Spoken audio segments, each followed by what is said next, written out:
Hello and welcome back to another episode of the Three Hamster Boys Podcast. I'm one of your hosts, Alexander, joined by my brother Nick. Hello.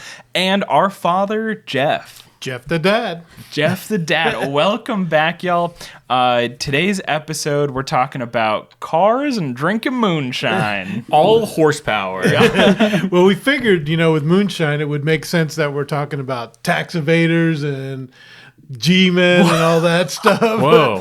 I feel like we could have done an episode on like the most iconic outlaws or something. We could have done that too. Oh, that would be cool. But moonshine is, I always think about, the moonshine runners from like the Appalachians and stuff like that. I thought you were going to say you remember back to the time of Prohibition. Yeah, when I was younger and Prohibition was around. Well, my mind went to like fuel alternatives because like the joke is just like your tractor runs out of gas and you just top it off a little bit of moonshine. Yeah. Yeah, I mean, they all make sense. Yeah.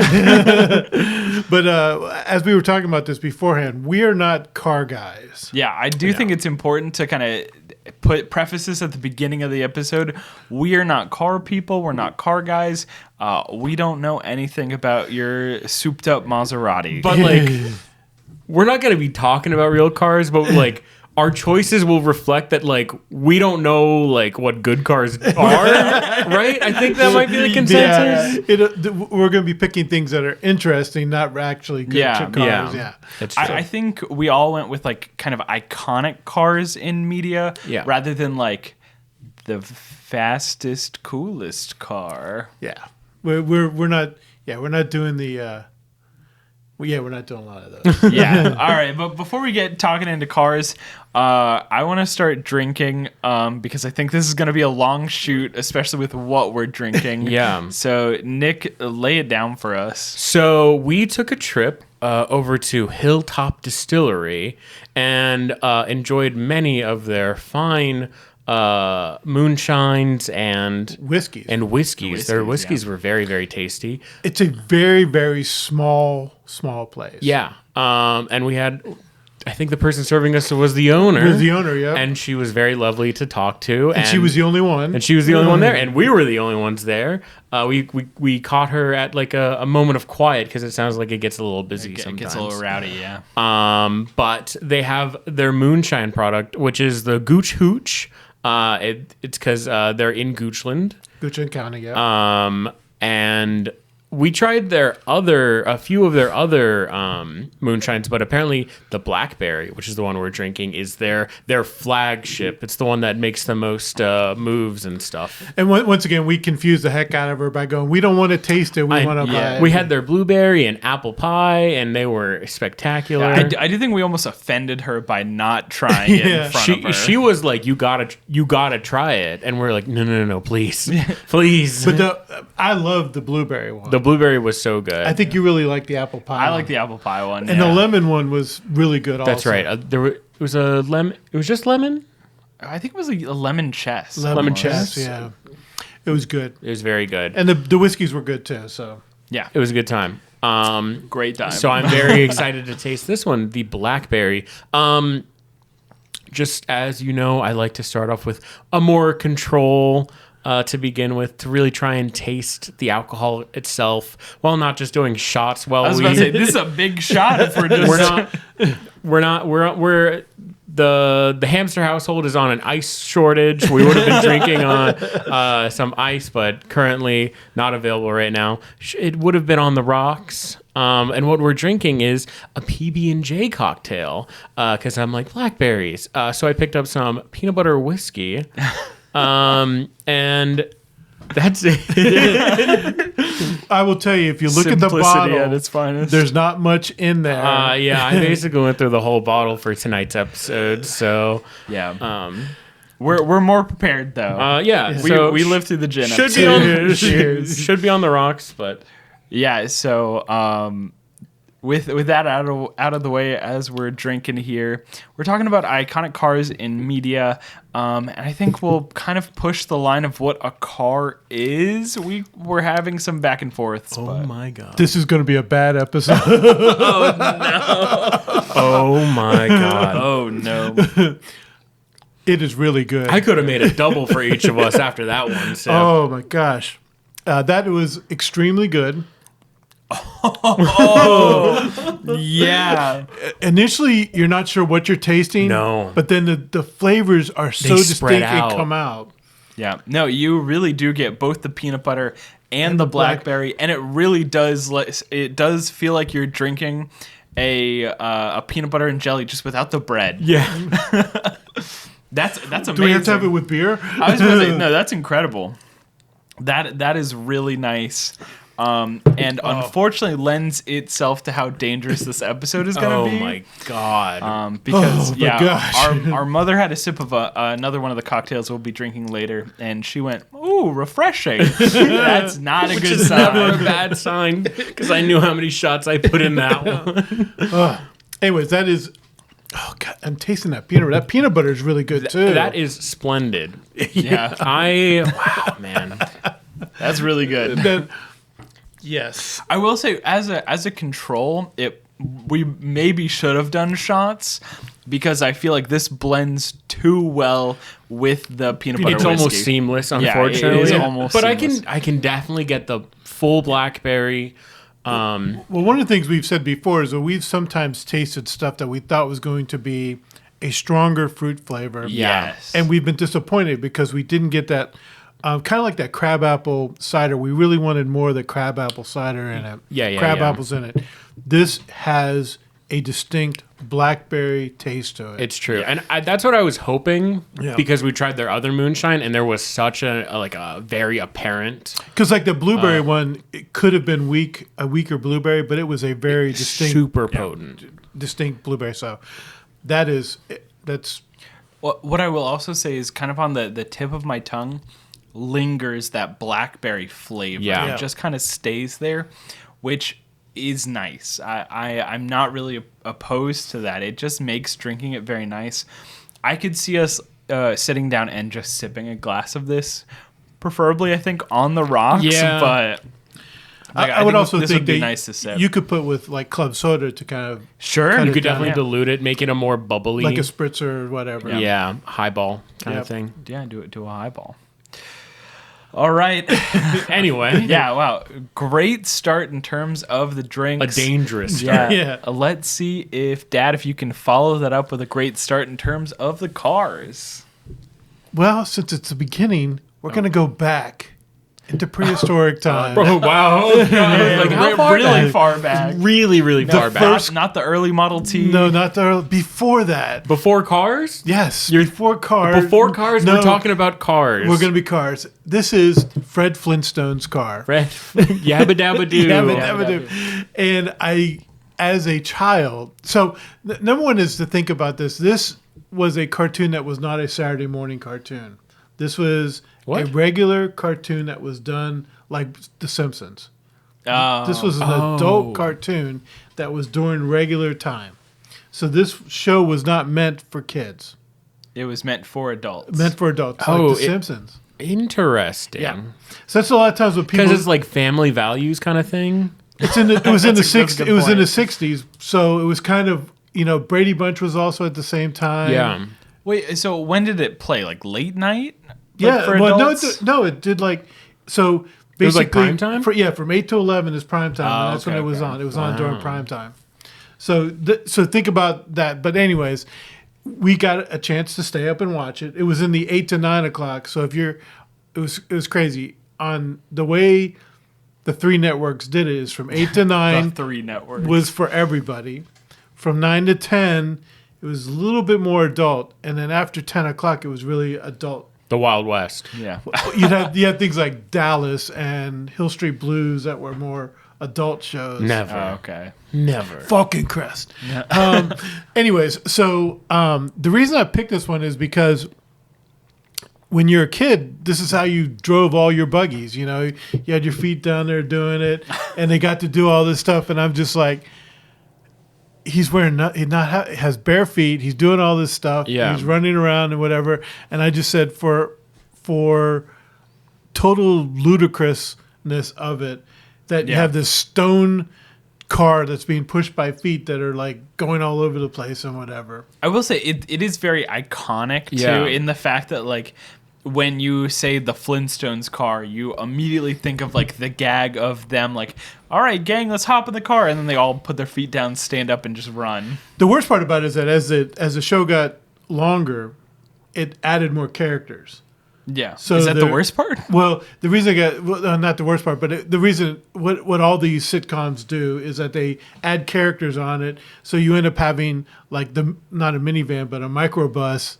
Car, and right? They have to expand the station wagon and all this stuff. So. Got to introduce the different models back then. So, which I think is also a fun idea. Does the Flintstones car have a name, or is it just the Flintstones car? It does not have a name. Okay. I tried to find one because I was like, there should be a name for right, this. Yeah. But it was they did the microbus or camping bus did have a name. It was like the Flintstonium or something like that. Okay. But I can't remember exactly. But that one did have a name. But I decided not to pick that one. Yeah. Okay. Yeah. It went with the classic. The tried and true. Family sedan. I figured we'd start off with the the simplest of cars. The Stone Age. Yes. The Stone Age. All right, Nick, are you bringing us into the Bronze Age here? I think era-wise, I actually don't. Flintstones are the 60s, right? The 60s? Yeah. Then this must have been the 80s. I'm choosing another classic American television show. One that in classrooms you probably participated in the spectating of for educational purposes while the teacher just did whatever they wanted to, or the sub was in. I'm of course referring to Miss Frizzle's Magic School Bus. The awesome. I feel like we haven't talked enough about the Magic School Bus on this podcast, and I'm happy you're bringing it in. I think we mentioned it a couple times when we were talking about your.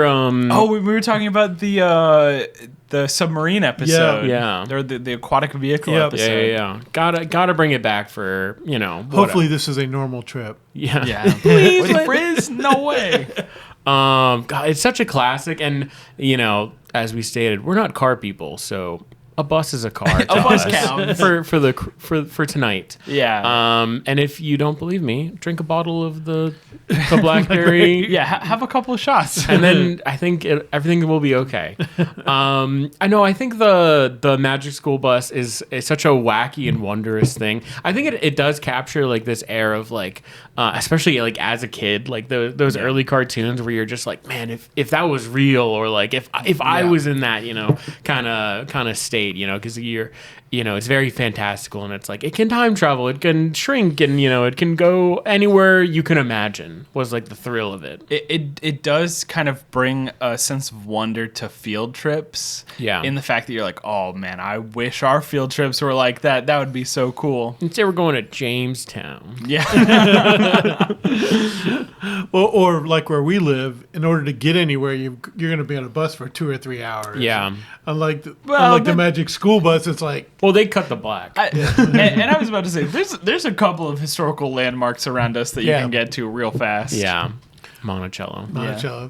But I mean, if you're going to like the Washington Zoo. Right, yeah. Yeah, I mean, that's going to be... You're hanging out for a while. Yeah. Playing on your DS, Mario Kart. Yeah. No, your Game Boy. No, well, your Game Boy. Our DS, because we're joining those local lobbies, and everyone's a shy guy except for one person. Yeah. Wow, that's nostalgia. Holy cow.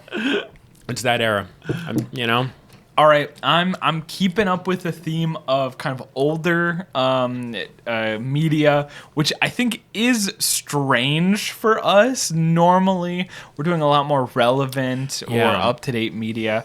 But of course, I'm referring to the 1966 Adam West Batman. What are we doing? Not the Tumblr. Not the 2008, 9. No, not the Nolan. Yeah, not the Christopher Nolan, and not the long sleek one that the first of Batman. Yeah, I know what you're saying. And here's what I'll say. I wanted to talk about the Adam West Batmobile because it is so different than a lot of the Batmobiles we think about. Isn't it like a convertible? It's a convertible. It's a convertible, That's correct, It is a convertible because so they could jump in and out of it when it turned It's around. a convenience thing. I get it. It's based off of like a Lincoln some car. It's I don't know. Again, not car One of those people, cars. but it is a convertible. It does have the black and it's got kind of like a red trim. Yeah. It just looks so different than what you really imagine the Doesn't modern. it have like 2 wings on the Yeah, it back? has wings on the it's got back, and it's got little a little rocket out the back of it. Yeah. But it fit the character and the mood Absolutely. and everything about the show. Oh yeah. Well, absolutely. And I think you can talk about the representation of the Adam West Batman versus our more modern interpretations of Batman and where it's been especially in visual media here. But I think the big thing, the reason why I want to talk about the Adam West Batmobile is the fact that it looks so different. Because when we think about our modern kind of recreation of Batman, it's this very utilitarian, very sleek, very like tank almost, in the fact that it's fully covered. It's going to be bulletproof, missile proof. Sometimes it can turn into a jet too at the same time. I think it's also, we often talk about DC not keeping the darkness of the comics a lot of time. Yeah. And I think that when the Batman movies have been successful, they've had that darkness.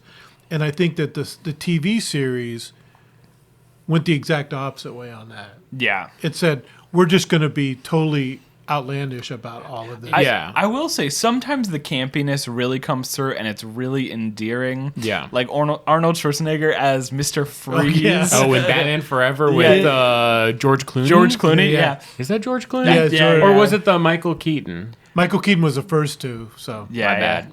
But I will say that sort of campiness I think is a little endearing. I just And thought it was mixed up. Yeah, but I'm okay with something like that where it's not too dark. Like, it's not trying to be super dark Right. detective comics. It's trying to be fun, campy superhero movie. Cameo. Yeah, you know. with cameos, and you're like, this is just silly, and I'm having fun But the with critics this. hated that movie. Well, yeah. They don't like anything that like doesn't fulfill the rubric. Okay. Yeah, that's Yeah. right. But even in that movie, right, that Batmobile is still in this sort of, tumbler kind of like Yeah. look to it. It's the long sleeve. The long cylinder, yeah. sleek, yeah. And Pitch black. The pitch black. Minimal right? design. Yeah. Minimalist, lack of color. And then when we look at the Adam West version, it's colorful, it's loud, it's a convertible. Yeah. Like, it is silly and it fits what the TV show was going for. And I kind of love that, honestly. I do too. I mean, I think that the reason Adam West is still in our vocabulary today is because of how unique and how different it was. I think Sure, Adam West yeah. is still making it in my top 3 Batmans. Like, Yeah. you know, I think so too, just because he played it so straight Yeah. and it was just so. Well, here's the thing: for every comedian, you need a straight man. For Yeah. every like comedy, you need a straight man. And if you are the straight man when the world is the comedy, it's perfect. Yeah, it's great. it's true. Yeah, and he did a great job. And it fulfills like the Batman like stoicism that he always has. Yes. But he's just like in La La Land, you know? It's just like, you know, he's the one person in the town that always sings that doesn't sing. Right. You know? Yeah, That's like how it is. And it just feels very magical. Like everyone is like, you know, vibrant colors, Boy Wonder and red and yellow and green. And he's just like pitch black, you know? And he's just like, of course, it's in my utility belt. You know, it's just like, you know, I think it's so charming for what they do. I agree. It's just awesome. Yeah, you know, I was trying to think of another kind of like DC or like Batman related sort of vehicle that would be interesting to bring up. And I feel like no one really like has it. Even like superheroes in general, like when we look into the MCU, and I don't really see anything that's like unique or interesting. It's just like the Wonder Woman invisible jet. Yeah, the invisible jet. But like other than that, like no one really has like a vehicle. Right. Well, I think if you look at some of like the secondary ones that have unique, Sure. there's like also I also think that the villains have the funness. I was about to say, sometimes Harley Quinn's got some fun rides. The Riddler has. What does the Riddler have? What is the Riddler? He had a. What was it? It was like a 3-wheel cart or something like that. He's got a trike? Yeah, it was. He got it a was, tricycle? It was like really. Yeah, it's really strange. I don't know. It's if you read the comics. Because in the 70s, I was reading all these comics. Yeah. And you would see them and you go, that's a weird car for him to drive. But yeah. The only thing that I could think of was in more modern kind of iterations, the first Suicide Squad, Joker had that purple Lamborghini, and they made a whole song in the album for it. That's true. And that's it. But I didn't even think that was that interesting. No. Like, I think the song was the best part of the vehicle. Rick Ross. Yeah, exactly. I think the songs were the best part. The songs are the best part of the movie. Yeah. I did like that soundtrack. But anyways. Yeah. Well, our drinks. I can't believe we finished that. Oh my God. I really had to push through. Yeah. This is going to be this episode. Well, our drinks are empty. We're going to get our second drink, our second cocktail, and talk about our second cars. We'll see y'all in a second. Don't go anywhere. Later. Hello and welcome back. We have got more drinks in front of us, and for our audio listeners, this is the correct way to drink moonshine, I think. We got them in mason jars this time. A lot more to drink. There is a lot more to drink. I'm trying to keep everyone hydrated. So our first one was a lot less liquid, but a lot more alcohol. This one is a lot more liquid and less alcohol. So this is just our wonderful blackberry moonshine with lemonade. That sounds nice. Just supposed to be a very refreshing, easy to drink thing. And I've been saying this since I was mixing the cocktails. This blackberry just melts through everything color-wise. Like, every one of our drinks is just red or, like, darker. Yeah. We were saying while you were pouring it, we could have done a vampire episode instead because of how red a lot of these drinks are. Looks like we're drinking a lot of blood tonight. Very watery blood. Cheers. But yeah, I think the other thing that we were saying while we were transitioning was how much the blackberry really stains your mouth and stays in your mouth. Even after a short break, I'm still tasting that blackberry in my mouth. Your mouth will be refreshed out. My God, it's so strong. I put 2 shots in this thing and filled it up with lemonade, and the blackberry still cuts through so much. I mean, I get the tartness of the lemonade. You can feel that tartness, but the blackberry is not shy. It's so apparent. I could have made this one the control as well. Yeah. I am missing the ice cubes. Yeah. No, but this one, for sure. You're sitting out on the back deck on a hot day. This ice Get a cubes, picture of this. Yeah, you're just drinking through this. Yeah, unfortunately, 2 drinks and I'm halfway through the mason jar. Yeah, you downed should have given you a straw. Yeah, don't give me a straw. I know. One of those small cocktail straws. Yeah. This is I will definitely say that once again, this one just hits the spot. Yeah. I think this blackberry. She said this was her best one, and I love the blueberry, and I know you love the apple pie, but man, this is. The apple pie would have been fun to play around. I agree. I agree with that too. But this is really beyond my expectations for what I thought the blackberry was going to be like. Yummy. Yeah. No, it is delicious. And like you said, the lemonade, I assumed it would be a stronger taste in this drink. Yeah. But you really get the tartness of the lemonade. You get a little bit of that taste in the beginning, and the blackberry just kind of like shoots through. It's good. It's good. It is easy to drink. It is very easy to drink. It is scary to think that there are 2 shots of moonshine in here. Yep. What is the proof on this, by the way? 40? Yeah, I don't think it's that much. Yeah, 40.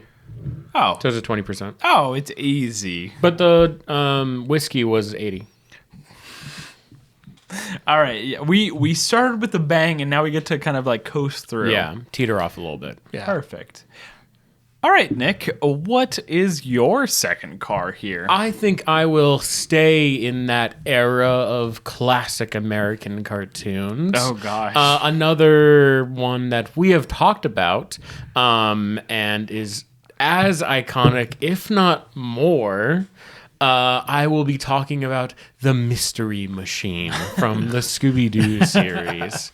I think that is a vehicle that has seen everything, Yes. And I think what's really charming about it is we talk about all of the redesigns of the Batmobile, and like how they always like change up the iteration, and like there's so much like expression on like how they handle like what it looks like in each Batman, but for every single Scooby-Doo, it's the Mystery Machine always looks like the Mystery Machine. The forever constant. Truly. That and the ascot, always there. But I mean, and That it's is true. and it's a design that truly depicts the era of the '60s. Yeah. Yeah. But it's stuck through 60 years now. Yeah. It's got those psychedelic markings. It's got the wheel on it, and otherwise it's just like a little like angular. Yeah. And then 2 seats and an open back with nothing in it. It's great. It's perfect. It's perfect. I think a lot of kids were just like, that's the car I want when I grow up. I mean, that's definitely the car that I wanted when growing up, especially when I was like, man, you could camp in your car? Right? It's like, oh, you could just sleep in the back if you have room? It really is one of those things where it's like, it would be nice if I had a Mystery Machine of my own. Yeah. I mean, it's like supposed to be one of those like vans, right? It's like it's like a utility van. Yeah. Yeah. That they customize They're it. just cool. Yeah. They're just cool. I mean, nowadays you see van life where they're taking Sprinters and whatever. Yeah, it's true. So this is just what the vans look like in the 1960s. I will say, yeah, this is like one of the few cars on the list that's like doable.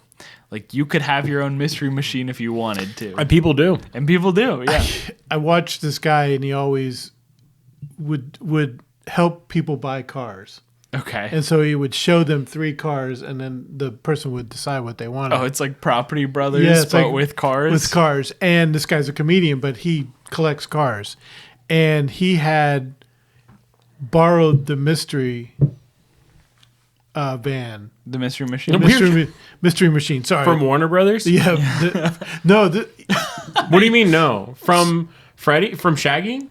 This is they had designed one for the series. For the live action? For the series, What series? the cartoons, Oh, so Wait. they had made a real van for the cartoon series. as like a prop What? to advertise. Anyways, Oh, okay. I was yeah, like, for for advertising what makes more reason sense. would the production? Yeah. How do you clear that? Why? Yeah. It's like, budget team. It's like, Yeah. the animators are asking for a real life van to customize. anyways, he was in California, so he drove it to a shop No. and was like handing out Scooby snacks out of the shop. Sure. Yeah. So it's like it's iconic. Yeah, it really is iconic, and I think a part of that is the show has been long running for so long. Yeah, it's everyone's childhood. Yeah, Yeah, it how many generations it of spans children, through yeah, generations, right? Exactly. Batman to an extent, but with the push towards making Batman darker and darker, you don't get that to the same extent. I mean, you think about this. The cartoon came out in the 60s. The first live action was what? 90s? 2000s? For For Scooby-Doo. like the movie? Yeah. Well, yeah, it's like Skull early Island? 2000s. Yeah, or early whatever. 2000s. Yeah. So, I mean, think about that. It took 40 years to do the live action on it. Which But is, they which is didn't need crazy. it. Which is crazy. Actually, I will say, watching it from like a fan perspective, going from like the cartoons to the live action, terrible, bad experience. Really bad. Well, okay. We've talked about live action But, in general. but what I will say is, revisiting it as an adult who hasn't really been watching Scooby-Doo, great experience. Yeah. It's fun. This goes back to like the campiness and like the silliness of a movie not taking itself too seriously. Kind of great. I like it. All right. Yeah. All right. I'll go next.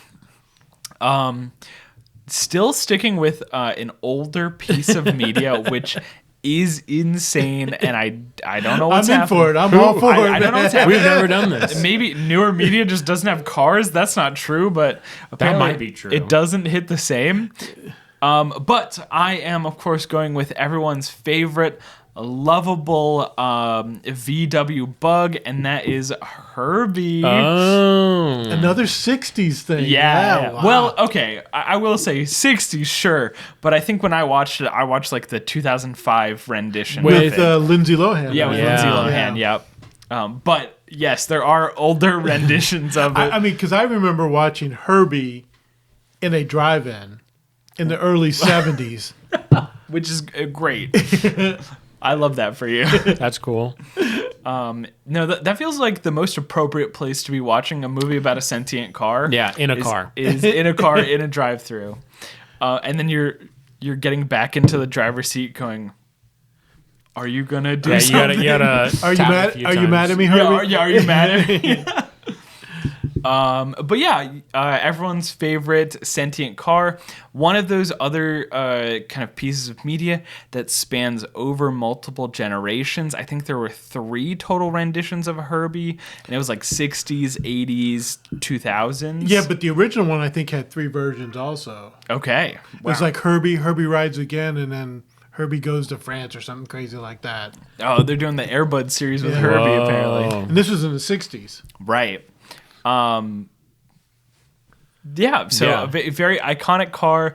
I think the fact that it's a sentient car, but not a robot alien monster. You talk about Transformers? Like the Transformers, yes. I thought about Transformers. I was thinking about it too, and I It's a wasn't little sure. disingenuous. I wasn't sure if it fit because they're like an alien race. They just look like cars. They can just camouflage. yeah. Well, so when you think of autonomous cars, there was a thing called Knight Rider in the 80s. I don't know whether you guys are going to pick it out or not.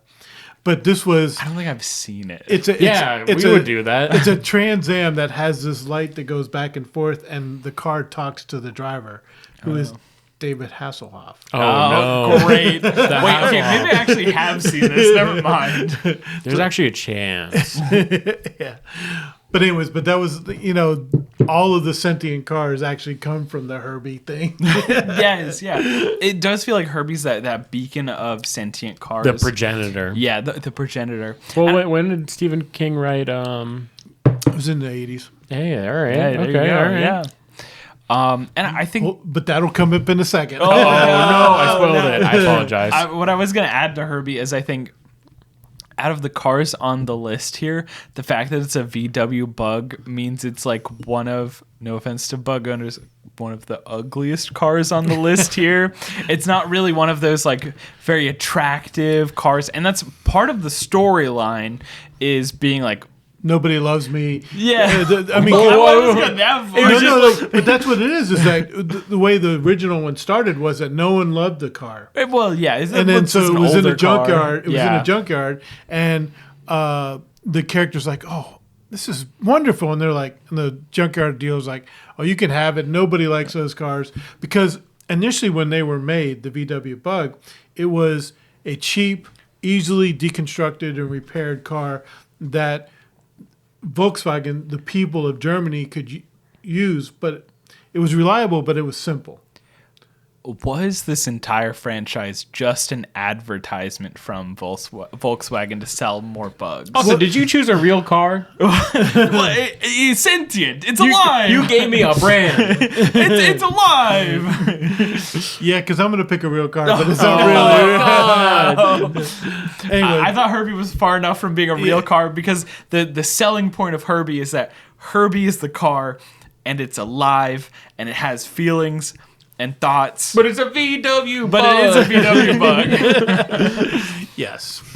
All right. That's enough about VW Bugs. I think I've said that too many times. Dad, what's your last? So I get to pick second? the real car. So we were just talking about Stephen King wrote a book called Christine. And the reason this is funny is because my wife, their mother, is named Christine also. And as all Stephen King books are, they're not upbeat and pleasant like Herbie What? Anyway, so A lot of parallels. A lot of between your mother and the car. Oh no! Oh no! Between Herbie and Anyway, so this is a 1955 Plymouth Fury that supposedly has evil spirits in it. Oh, And very classic Stephen King. and the car falls in love with the owner.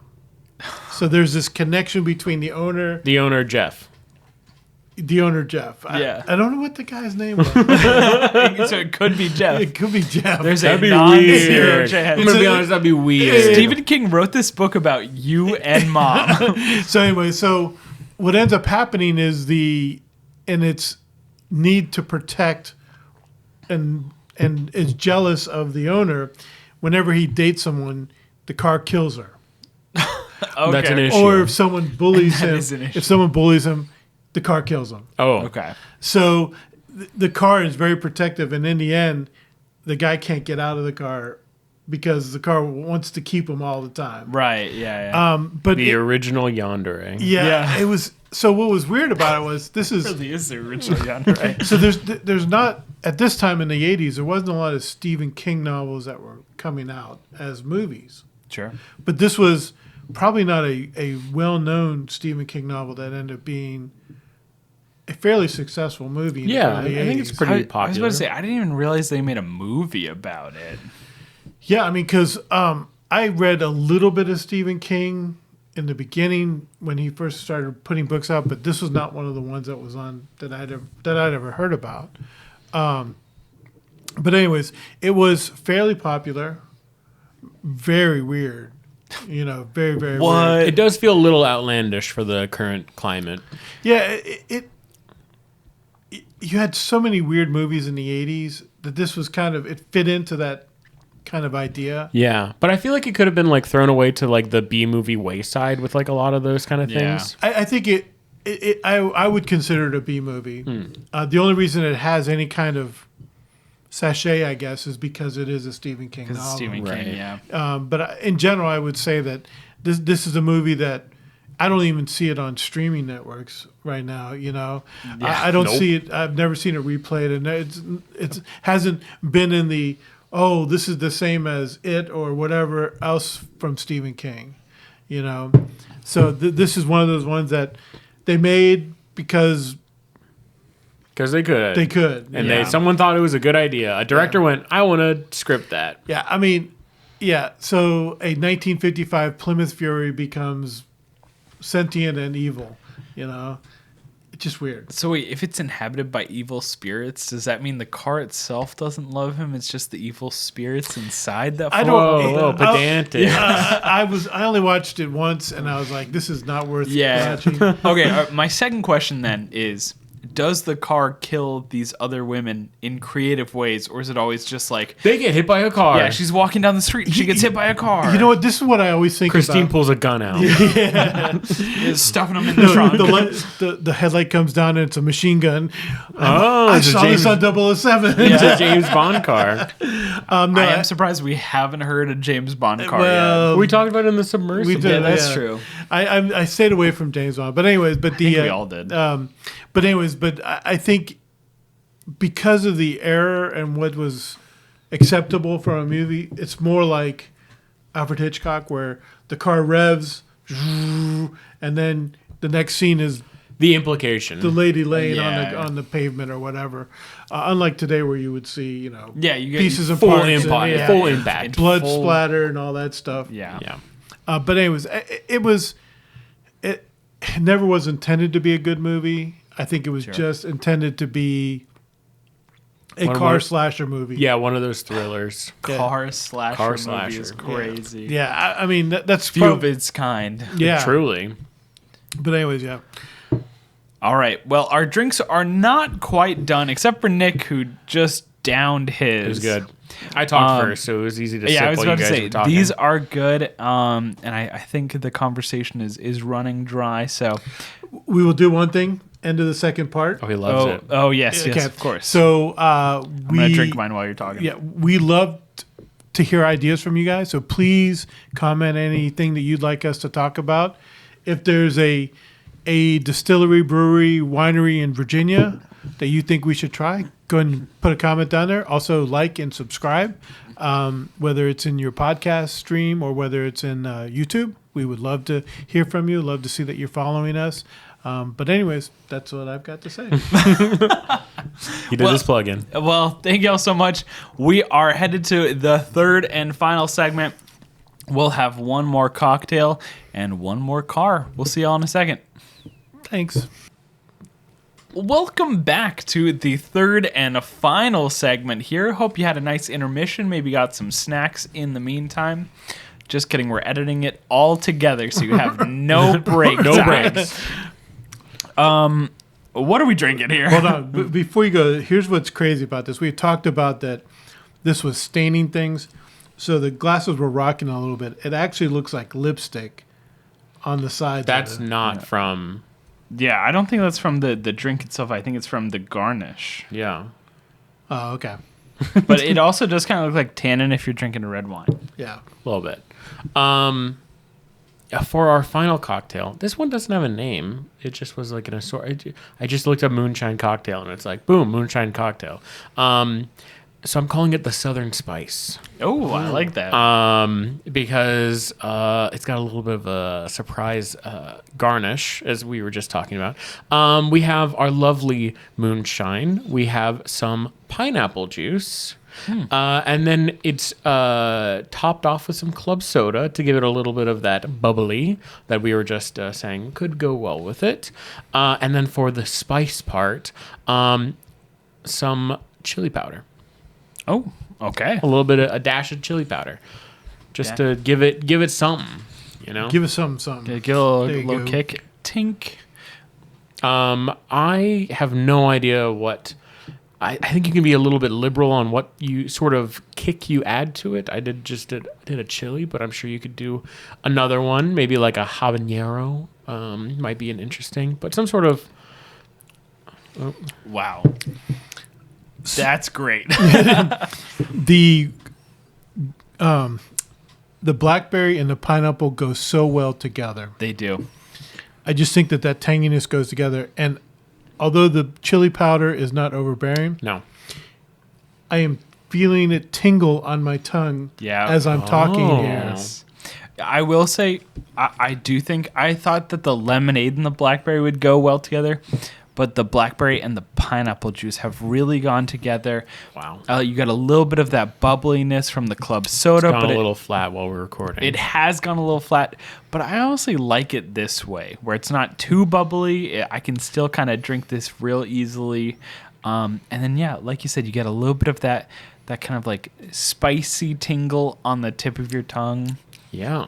But it's not too much. It's not overpowering. You almost kind of, if you really wanted it to impact you, you could do like Szechuan peppers where you get the numbing sense. That'd be crazy. That would be insane, actually. Hold on. But it would make it feel like you've eaten a lot of pineapple. Yes. You know, you get that like acidic stuff. Yeah. You know. I was going to say like some jalapeno, or you mentioned habanero. Yeah. That could be nice. Because this is just straight chili powder. Yeah. Or, I mean, like, you used chili powder. Yep. Cayenne could have gone well in here as well. Yeah. Or my chili powder with lime. Sure. You know. Or that too. Adding yeah. more citrus wouldn't hurt. Oh, yeah, actually, lime might go well with this too. Yummy. Wow. Yeah. So Very wait, fun. there have been no losers in this story. No. Never is. I didn't anticipate it. Yeah, honestly. I will say, props to Nick here, but I think all of the cocktails we've had have been phenomenal. It's only when we try something that's really weird and out there that we're like, oh, that was not it, actually. I think for the cocktail, I get a little bit of a feel. Like, I'll like look at the ingredients and be like, No. Yeah. No, we're not doing that. No. No, but I think you've got a really good eye for how it's going to taste. Yeah, I always try to make a variety, to like push it a little bit. I think I've gone for a lot of refreshing drinks. Although honestly, the PB&J was the most out there because I'm just like, this is just alcohol. Yeah. Oh my gosh. It's a martini. Honestly, yeah.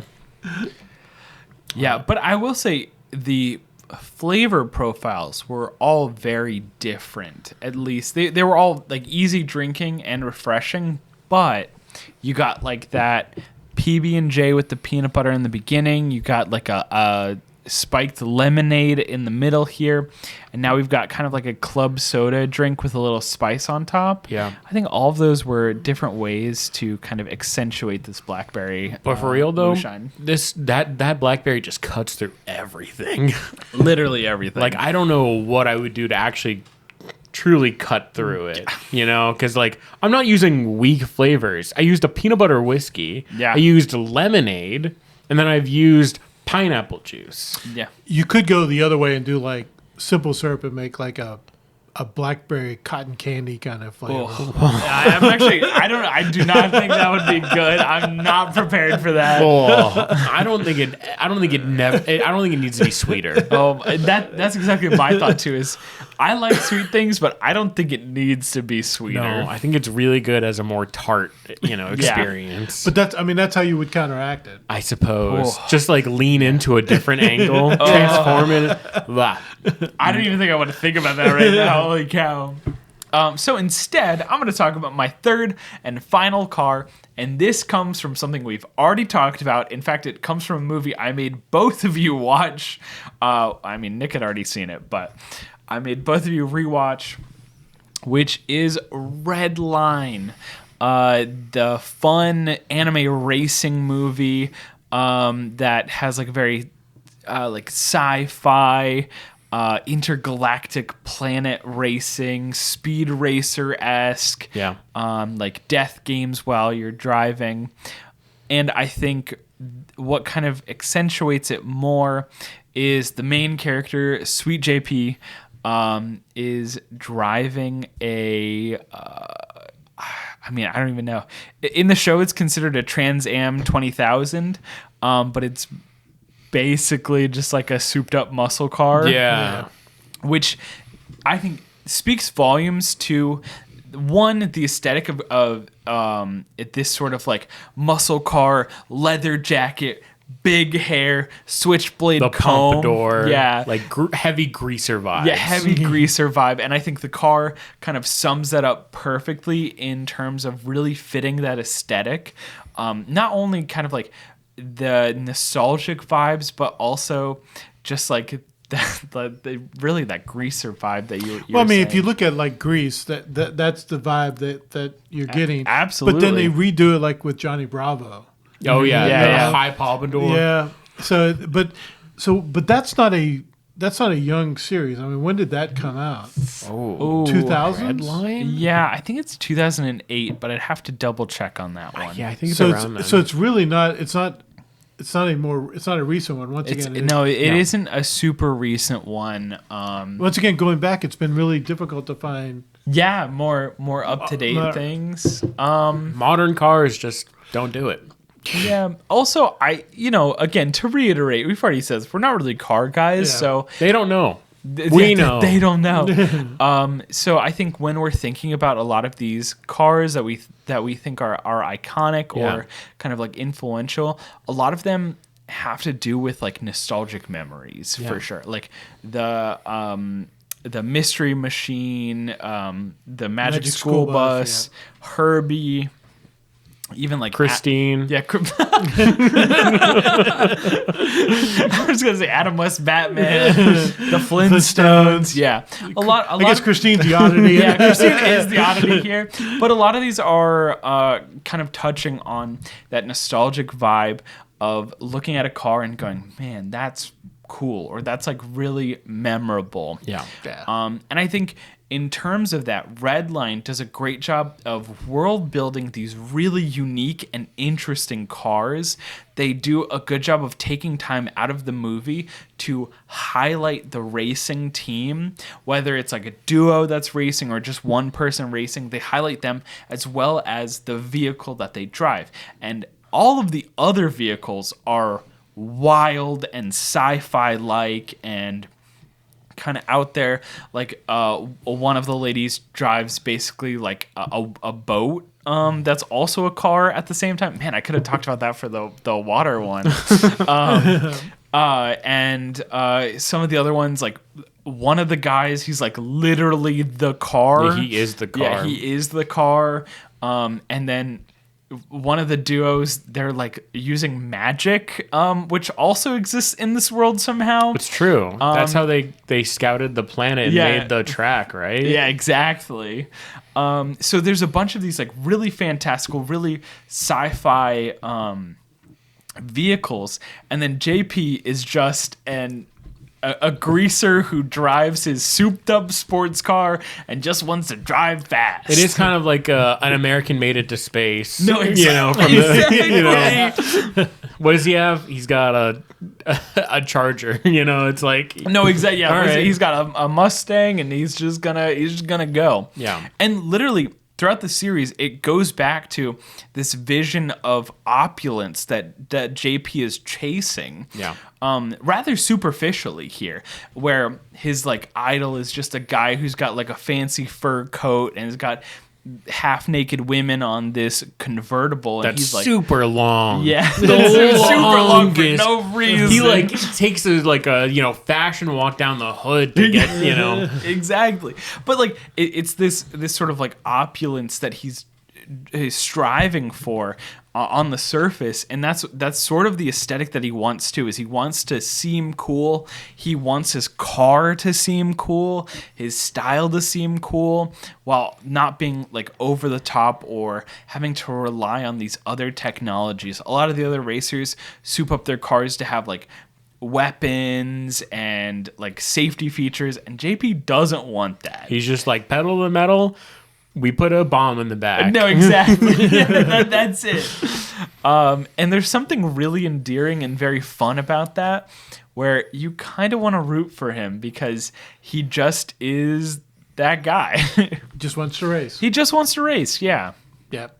And I really like the car too. I think it's a fun car. It's clean. It is clean. It gets blown up so many times in the movie.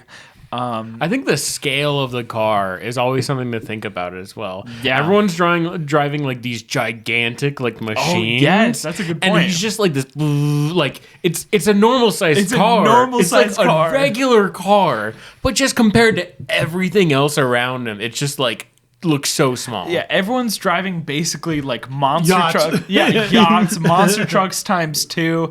And there's several shots where, because he's driving a normal sized car, he's like weaving in and out of these cars. Like he's driving in between their wheels because they're driving these massive battleships. It's like me driving on 81. Exactly.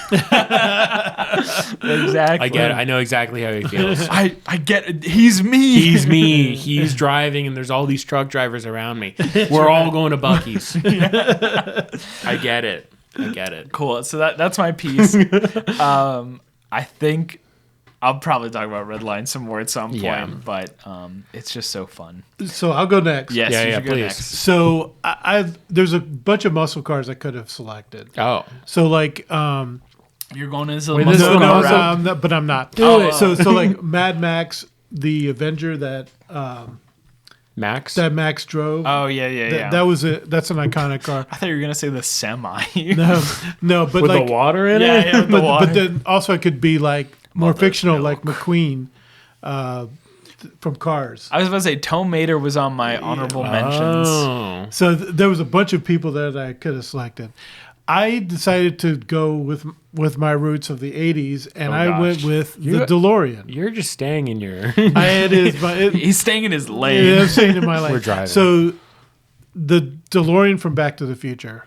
Marty! Marty! we have to go back! So no. what you guys don't realize is when that car came out, it was kind of like the Tesla pickup truck. People looked at it and went, "That's crazy." Oh, the Cybertruck. The Cybertruck. Yeah. And the car never sold. Really? And the DeLorean actually Didn't have butterfly doors or whatever. it did have butterfly doors. Never sold. It was way too heavy because it was stainless steel. Oh my God! You'd kill everything Yep. else. And DeLorean, I believe the way it goes is that he was caught transporting cocaine. In the In the DeLorean. I think it was in He a made him DeLorean. bulletproof. Yeah. And so he ended up perfect getting drug arrested. car. He was in bankruptcy and he got arrested and went to jail and all that stuff. But the company went out of business literally a couple years after it was done. Yeah. Is that my phone again? No, I don't know. Just keep going. Yeah. Okay. Sorry. My phone. Anyways, so, but for that car to be useful is contrary to what it really was because no one had them. I think they sold like 200 of them. Were they like really expensive? They were expensive. I think They were stainless steel. I guess. they were way heavy. Just like buy a tank. I Yeah, guess. but just get a tank. I mean, it was just not something that people were buying at that time. Yeah, tanks. Well, I mean, it I wasn't. guess every car was made out of stainless steel in that era. Well, no, not really, but it was. It What was were they made out of? aluminum cans. Yeah. But I think that it was just so different than what all the other cars were, and it never did. And then to be used in this movie, that was the joke. Oh, it was meant not as an ad, but more of a like a Look what I got. yeah. No one else, Or like from the future, like this is that's good. that's what he says in the line. In a DeLorean? Okay. So it was like a butt of the joke to start with. Yes. And it's just like, Marty, I made a time machine in a DeLorean. And he's like, what are you? You're actually an idiot. You got a DeLorean? No one else has got these things. Wow. So that was. So I think that's lost when people rewatch. I was about to say Yeah. that was totally lost. I on don't know us. the context on that. So no one had a DeLorean. No one used a DeLorean. No one drove a DeLorean. Yeah. So these are basically, paperweights. museum pieces, Yeah. really, and that was part of the joke with it. You know, that is funny because I think if someone made a Back to the Future style movie with a Tesla truck, With a Cybertruck? yeah, the joke would be It would be the Yeah, same it would thing. be, You know yeah. what? Or you could do, and you're not going to get the references, but there was a Ford Edsel in the 50s. The Yeah, Edsel. I don't even know what an Edsel is. So Ford thought this is a revolutionary design for their car. no. It's going to be great. It's like 57, 58. Everyone's going to buy it. Nobody bought it. No. Oh, It was no. ugly. So every time you hear about cars not being successful, the Edsel is one of the It's on the forerunners list. of it. Yeah. Wow. So, but yeah, the DeLorean is one of those ones that just never made it. Ooh. Rough for the DeLorean because I think it became a centerpiece in the Back to the Future movies. Oh yeah, it was a centerpiece, and that was part of the joke. Yeah. If you grew up in the '80s, you would know that joke. I think the unfortunate thing is, and maybe fortunate for DeLorean here, is that it made the car seem cool for everyone who didn't have that context. It's true. Yeah, I mean, if you're looking 20 years later, you go, oh man, that's a stainless steel car with butterfly doors. Yeah, and it can go into the future. The past. I can go 88 miles. I do think the unfortunate thing is that butterfly doors became like a luxury item, and so people are like, oh, it's got to be good then if it has butterfly doors. It's true. Yep, that's why he did it, because at that time I guess it was the Lotus and things like that were had the butterfly doors. That makes sense. Better cars. All right, Nick, round us out here. What do we got? So I'm staying in the 80s. Oh, no. No, I'm not. I am going for the most modern experience. What? I am going to, I believe it's 2017. Okay, 27. Final, Whoa, okay. Final Fantasy 15. Whoa. Which This one's the last one, I promise. it's not even. 16 came out. Nope, yeah, I know.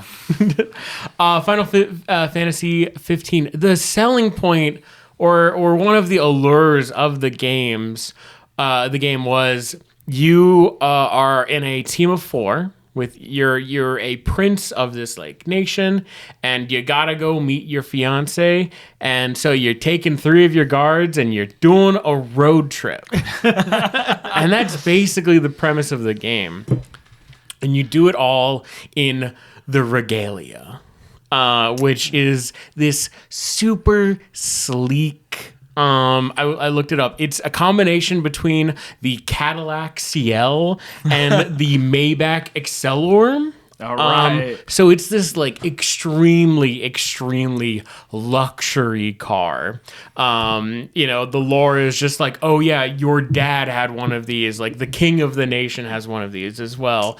So it's like the prince's vehicle is what you ride around in. It's Air Force 2. Yeah, basically. You don't know how right you are. Throughout the game, you can customize it into a sleek purple, to an ivory white, to just a pitch black ebony, to a bunch of other things, and you get tune-ups. Like the focus is the car while you're doing it, and it's like a very it's a luxury car. It's so clean. You hear the engine, it purrs. I really, toss my flowers to the game at the sound design, because it makes the car feel like so immersive in these like very open plains, because that's mainly the environment. It's just like roads and then just wilderness and like landscapes that you just drive through. Nice. Like the point of the game is to just drive around in the Regalia. Yeah. And like see whatever. And they really want you to do it because they have all 14 full soundtracks of every single Final Fantasy game in the car.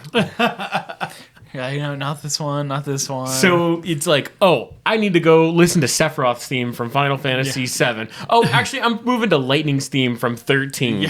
Yeah. They have it all, and it's everything. All in the Regalia. And like the opening sequence of the game is like the car is broken down, and it's what's that song? When the night has come, right? And it's just you and your three boys just pushing the car down this open road to nothingness.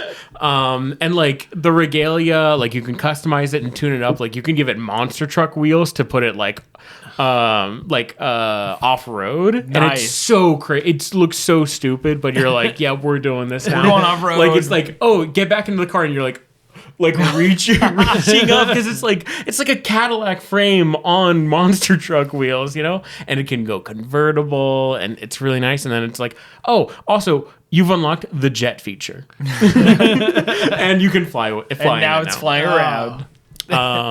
The Regalia is so cool. It's so slick. That's such a cool concept. I know nothing about the Final Fantasy games. Don't worry, this one is different. Basically, none of them have relevancy to each other.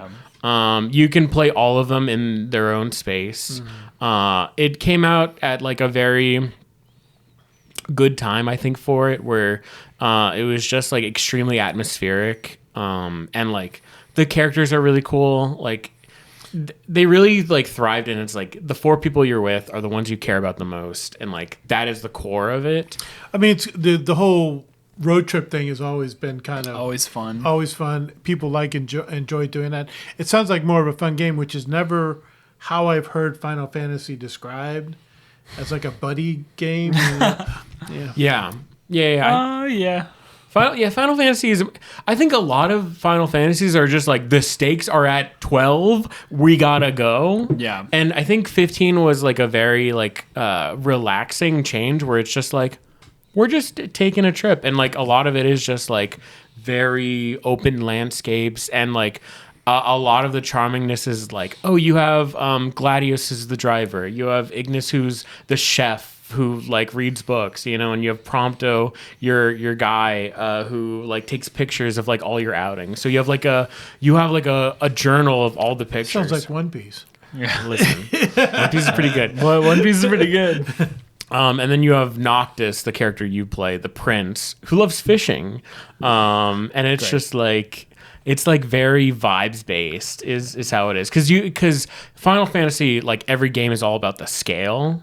Yeah. You know, it's like all about the size of the world and all of the centerpieces and landscapes and whatever is in there. And it's like, oh, we're like driving past this giant, you know, like corpse and, you know, skulls and just like, you know, like zooming around on the Regalia. Oh, I like that a lot. I might look into that. I've been playing Final Fantasy 14, the MMO. Oh, I've been enjoying that a lot. that's a good time. It's because I rewatched Log Horizon and I just wanted to play an MMO. Hop in an MMO. And I wanted to do one that had a good crafting and gathering system. And I saw a lot about Final Fantasy 14 having some good stuff there. Yeah. And it's right. I mean, it's got like a class system dedicated to crafting and gathering, which feels nice. I think that's the allure for me for 14, where it's just like you play as one character, but you can do it all. You can do everything, yeah. Oh, you can play a healer, but then you can also just switch to fisticuffs, and then you can also switch to magic if you want. Yeah. It feels nice. Yeah, centralized. Yeah. All right. Oh my God, I'm the only one who hasn't finished mine. Boo. Boo. All right. While I'm finishing this, Dad and then Nick, let's talk about our favorite drink of the night. This is a tough choice, but I will say the peanut butter and jelly is my favorite. It hit a spot that's so different than most drinks do it. Yeah. I love the lemonade. Yeah. This one was probably my least favorite, but not because the other two were so good. Yeah. Yeah. But I definitely think the peanut butter and jelly was my favorite. Yeah. I agree. I also think we rarely choose the control, to be honest. Yeah. Although I think we did the mint julep Yeah. with that coffee one. That was just so classic. But I mean PB&J, and I was just like, oh my gosh, how did it just like without like any effort, truly just 2 shots of the moonshine and 1 shot of the peanut butter whiskey, and I'm like, God, it tastes too good for how simple like it it's did. too easy. It just like that. The first sip, I was like, how are you actually capturing the feel like way closer than I ever could have imagined? Yeah. But I agree. I think unfortunately this one, it just had no identity is like how I would describe it. It's like, it's a good drink, but I'm like, I don't know what you're going for. I mean, I think that's why we started going, well, maybe Szechuan pepper or jalapeno. Looking for different ways. And I also think that missing the bubbles, I think the bubbles would have helped that out. Made it a little bit more of a highball kind of thing. Yeah. Or you could put Sprite in it to give it like a lemony taste to it. Oh. But boys, I got bad news. But boys, he liked it. This one's my favorite, actually. Do you want me to put some of the lime seltzer in it? I am intrigued to see what that would taste like. But no, I thought all the drinks were good, of course. I just thought this one had a little more depth, in my opinion, and I felt like I was tasting a little bit of everything. I think it could have been improved, but that's what makes me excited about this drink. Yeah. Like the peanut butter and jelly, it's there. Can't do anything else. There's nothing else. The lemonade and the blackberry, I don't think you can really change too much here. Like it's just a nice, refreshing drink. This one, I felt like it had depth, and I feel like you could do more if you wanted to. For sure. I agree. For sure. And I like that. I think that's interesting, and I'm excited to see another iteration of it. Also, hands down to Hilltop, because this was a great... Their batch of stuff, they know what they're doing over there. Yeah, it is delicious. I would highly recommend it. It was a weird spot, because we tried it once before, right before on the cusp of a snowstorm. In a snowstorm, yeah, exactly. But this is a really, really small place. It's really hard to find. Yeah. I would agree. Ran off a random road. Definitely off a random road. But it was really good. Yeah.